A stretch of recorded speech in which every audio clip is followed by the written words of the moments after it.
Welcome back to the UC. It's time to get artsy. We're here to play some Pick Sictionary, the game where I choose the topic. The contestants will wow me with their fine arts, and whoever draws something logical first gets to spill their sports guts. Writing utensils ready? Here's your first topic. In the middle of the NFL lockout, they've got some important pieces of business to take care of. Who will grace the cover of Madden NFL 2012? Will it be a superstar or maybe the judge who figures out a new deal? Ready, guys? Let's see it. All right. I'm going to take a look over here at Lily first. She's definitely got a football going on. Not too sure how much more. Well, definitely better what Marcus has going on. This is pretty bad, guys, coming off the last row. I'm going to have to stop you there. Lily, although I don't know what it is, you did do a better job than Marcus. Who is that? These are the NFL owners. Okay, NFL owners. Yes.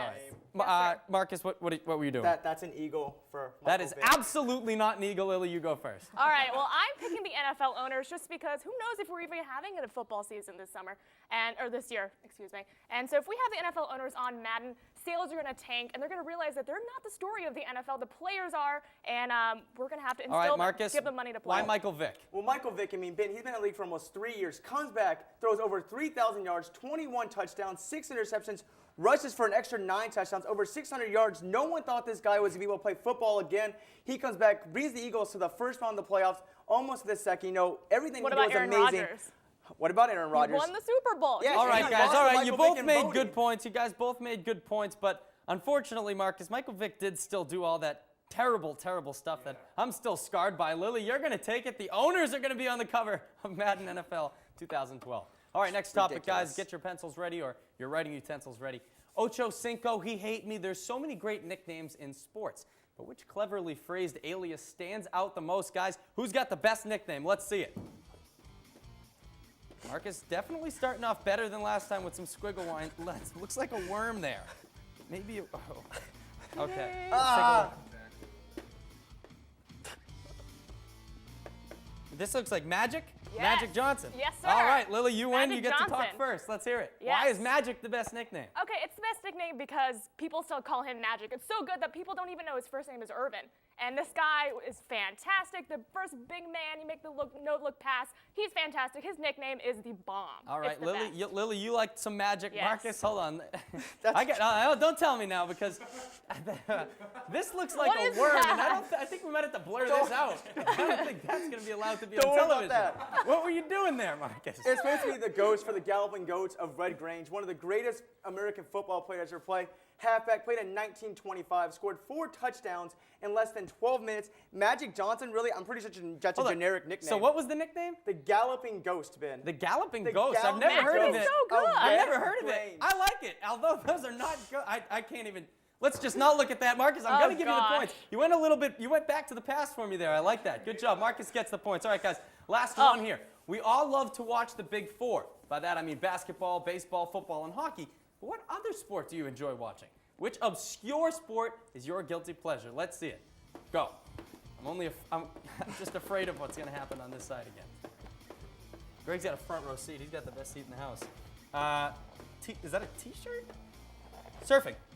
Surfing. Yes. Surfing. It's half of that. It's half of that. Half boogie boarding? Mine's done. Hold on. Let's see if I can guess Marcus's. I absolutely can't. So Lily, you get to go first. Okay, It looks like mine. a couple of pizzas on a table.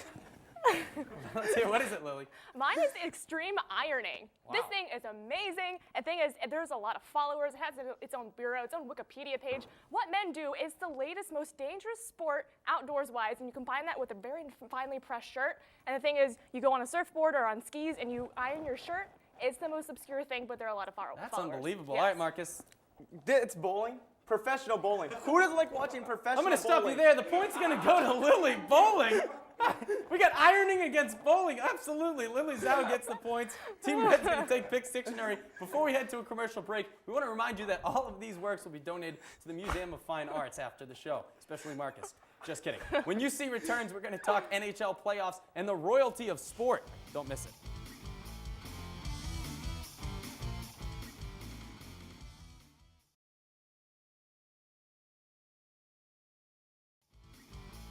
Welcome back to Unsportsmanlike Conduct. Right now, the Red Scare are leading the Blue Steel by a score of 4-3. Like the NBA, the NHL is geared into the playoff action. When the postseason comes around, every team has big stars that shine, but which team has the guy no one is talking about? Gentlemen and lady, who's the NHL's sixth man, pinch hitter? Who's the unsung hero of the playoffs so far? Who's starting this one, guys? Where are we going with this? I think we're going Marcus, too. Marcus, who's doing it? I mean, it has to be the Sharks' Ontario Ninemaki. This is a guy who comes in when the Kings are killing the Sharks up by 4 goals, and this guy comes in and completely shuts them down after the entire second half.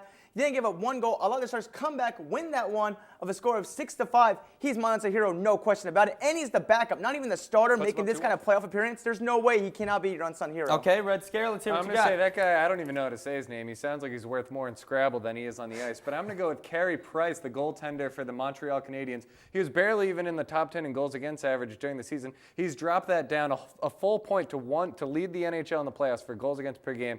His team has only scored 7 goals through 3 games, and yet they're up 2-1, and it really is only because of him and the way he's playing. My guy's a goaltender, I'm going to take a different route here. I'm going to go with the Sabres defenseman Marc-Andre Grignani. Now, this is a guy who's only played in 15 total games over 3 seasons, and he's come in. He has 4 assists in the playoffs.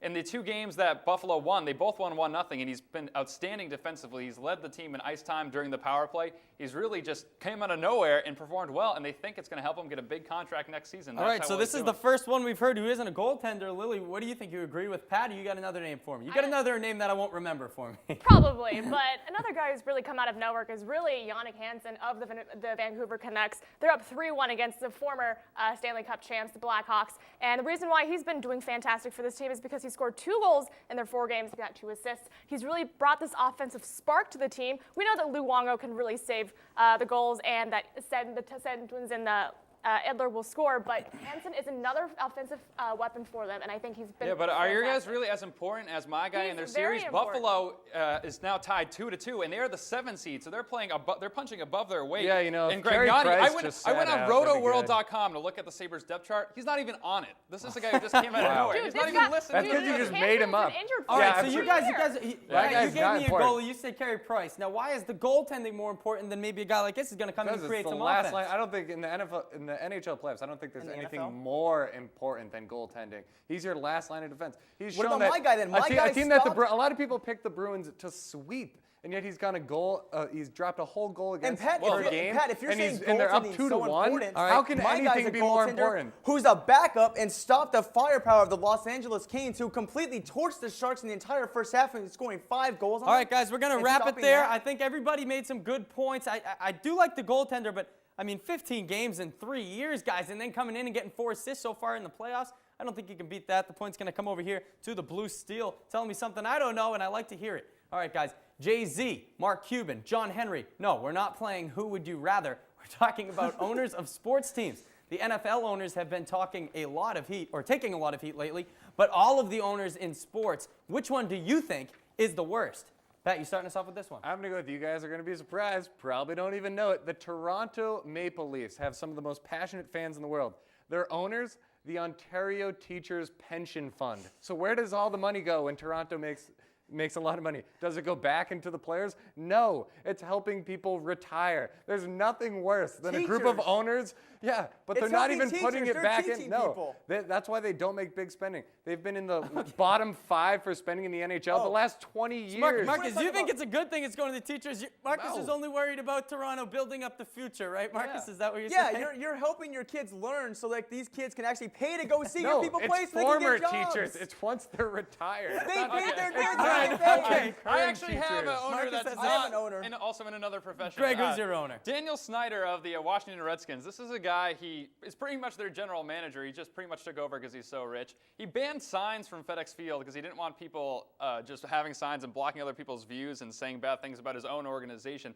He trades draft picks like it's his job for random guys like Clinton Portis, Lavernius Coles, TJ Duckett, Jason Taylor, Donovan McNabb. None of these guys have worked out. The Redskins have only won the NFC East 1 time in the last 19 years. But at and least- for being one of the If he's richest going teams to in be the NFL, spending money, at least pretty it's on embarrassing. players, Okay, not so- so Yeah, at least it's on teachers can go players. on vacation. Okay, I have Former someone more. teachers, Okay, I have Marcus. someone more. Hold on, Not guys. ones Hold on. that- Red team, hold on. I want to hear who Marcus's is because My he almost guy- jumped out of his seat at me. My guy's Donald Sterling, the host of the general manager of the Los Angeles Clippers. This is a team whose foundation is done. This guy has federal charges against him for houses that he owns and that they're in poor conditions.